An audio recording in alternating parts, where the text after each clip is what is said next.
This is Clubspy.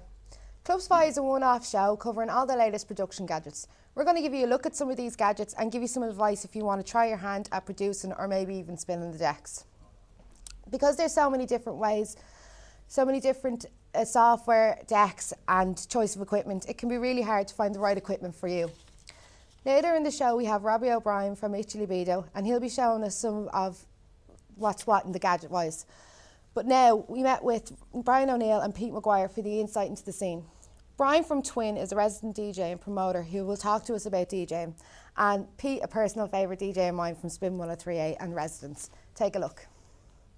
We took our team to Pygmalion and caught up with Brian O'Neill from Twin and had a little chat about his experience in the Irish club scene and his night in the Twisted Pepper.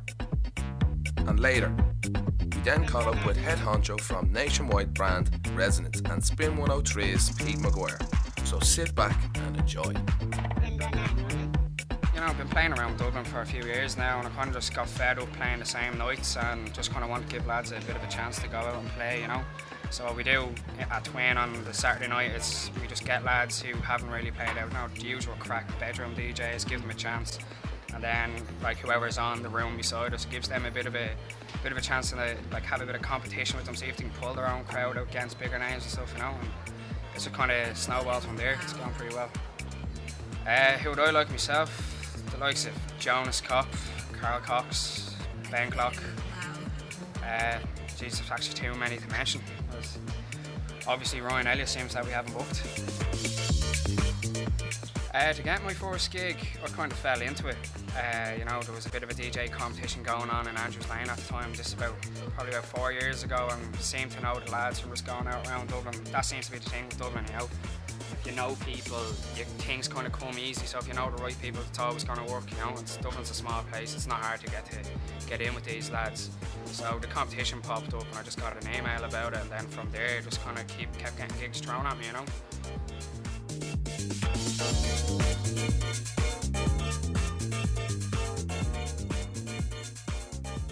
Yeah, well at the moment, yeah, with Facebook, see promotions like virtually free, you know, and then with us ourselves, we're based in Twisted Pepper at the moment, and that in itself has its own walk-up of a minimum 250 to 300 people every weekend. It seems that the night is on a Saturday, roughly 300 people in the door, don't have to worry about doing much booking, like promotions and stuff. So it really depends in Dublin on the venue itself, you know. Nights nowadays, a 10 a penny, everyone's starting them. It's all about the location, venue, sound system. If you got that, people are just going to come anyway. And it's a bit sad to say that, like obviously the way things are going in Dublin. Well, my favourite club of all time in Dublin would have been Pod, up at Tripod, but unfortunately that's closed now. So kind of my home now at the moment is Twisted Pepper. I wouldn't really stray far from that. If not, I'd come here to Pig. Besides that, wouldn't venture out for a gig anywhere else.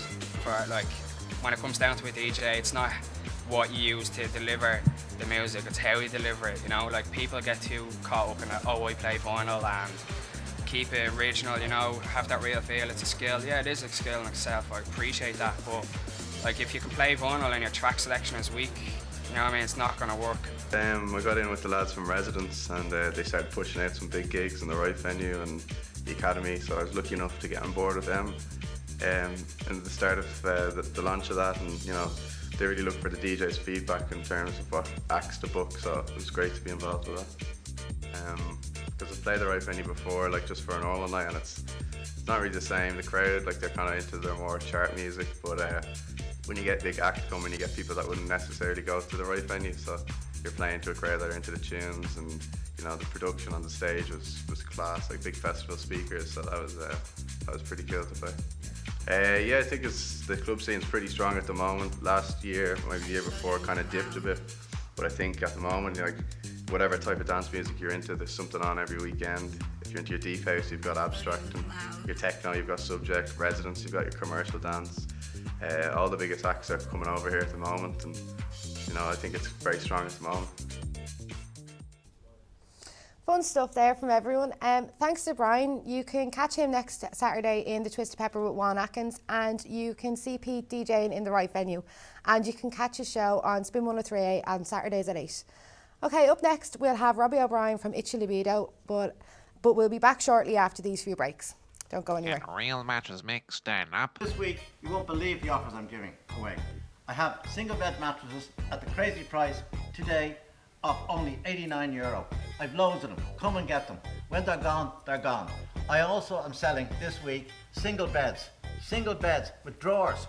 Amazing. $149. Again, when they're gone, they're gone. Come now to my superstore at Unit 3, Malahide Road, Industrial Park, Coolock. I'm open 7 days a week. I'm always here. You can call me on 01 677 2485. That's 01 677 2485. Or you can visit me at mattressmick.ie. Thank you.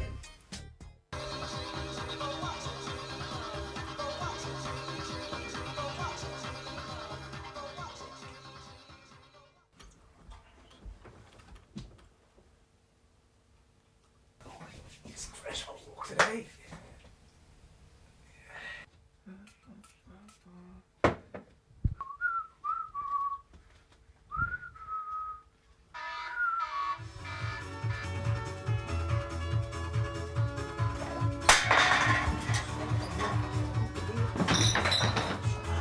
Carlsberg don't do hangovers, but if they did.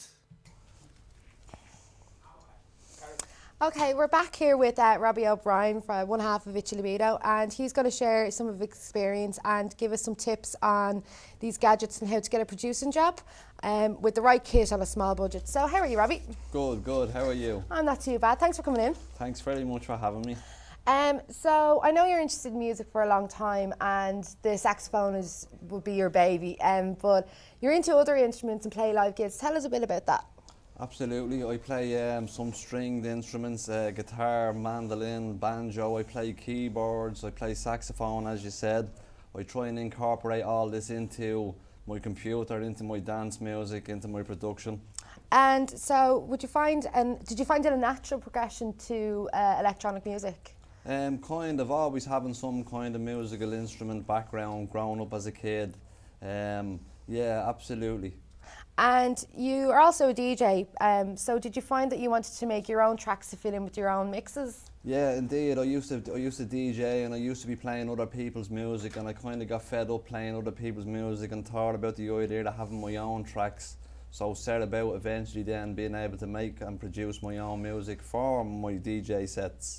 And what kind of tracks would you bootleg for your mixes? I like to bootleg the old classics. I like to try and take a good vocal from the 60s, the 70s, Billie Holiday, all that kind of era. Do a bit of a remix, a nice drum track, nice bass line, nice melody, to a bit of a 21st century spin on the track. So basically giving an old tune a modern kick, basically. Absolutely. And what kind of genre would you categorise them in, or? Probably techno, deep house, progressive house, maybe a bit of trance, depending. So anything goes. Absolutely, anything in the dance genre anyway. And so before Itchy Libido, you were involved with Club Crashers, and how difficult did you find it to promote tracks back then compared to now? I suppose back then there was a lot of work involved in artwork and making posters and making flyers, then getting in touch with pub owners and asking for permission, could we hang this stuff on the wall, whereas now it's a lot of networking, internet, Facebook, and all of this stuff is done at the click of a mouse these days. So you would use Facebook and all them as a tool to promote them, yeah? Absolutely. Now I'd say they are very, very good tools to have from a networking point of view for up and coming artists now. So I suppose it'd save you a lot of money compared to back then. Again, back then it was very expensive. Everything was money, whereas now it can all be done at a click of a mouse if you're anyway good at doing the groundwork yourself, maybe in the background, getting the artwork and stuff like that put together. Yeah. And for making electronic music, what would be your favourite piece of kit or instrument? I have a lot of instruments, as I said. I have a lot of synthesizers, samplers. I suppose my favourite at the moment is my laptop and my MIDI controller. I have a Native Instrument MIDI controller. We have MIDI controllers here in front of us, or something very similar like to the unit I have myself at home. Yeah. And so where would the prices range from here? Probably starting at about the small one, maybe €50, €100, €150, around to maybe about €400. So you could make a decent track with even just something that's about 50 quid like this? Yes, as long as you have possibly a good laptop, maybe 500 or 600 quid's worth of a laptop, maybe 400 quid for a nice MIDI controller that comes with software, nice set of headphones, you might be able to do it for under €1,000. And what would be your favourite piece of software to use? Again, now the Native Instruments MIDI controller comes with software, and the two of them are dedicated to each other, and it's a fabulous combination. And again, it runs on the laptop, and as long as you have a set of headphones, you won't upset any of the neighbours. Oh, so the hardware and the software read each other from the laptop then? Indeed, absolutely. And so how long would it take you to make a track on average? Sometimes I can make a track if I have a guy who's sitting down with me and we have to start out and get a track finished as soon as possible. I could possibly do it within 2 days. Yeah. Failing that, with life schedule being very busy, maybe sometimes a week or 2 weeks doing a track now, you know yourself. Yeah. And do you find that there's any money to be made in it?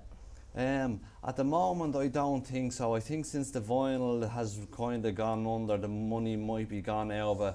It's definitely just for the love of making music that keeps me involved in anyway. So it's just a hobby now at this stage? Absolutely. Just for the love of it? The love of it, and I suppose the being able to factor as well.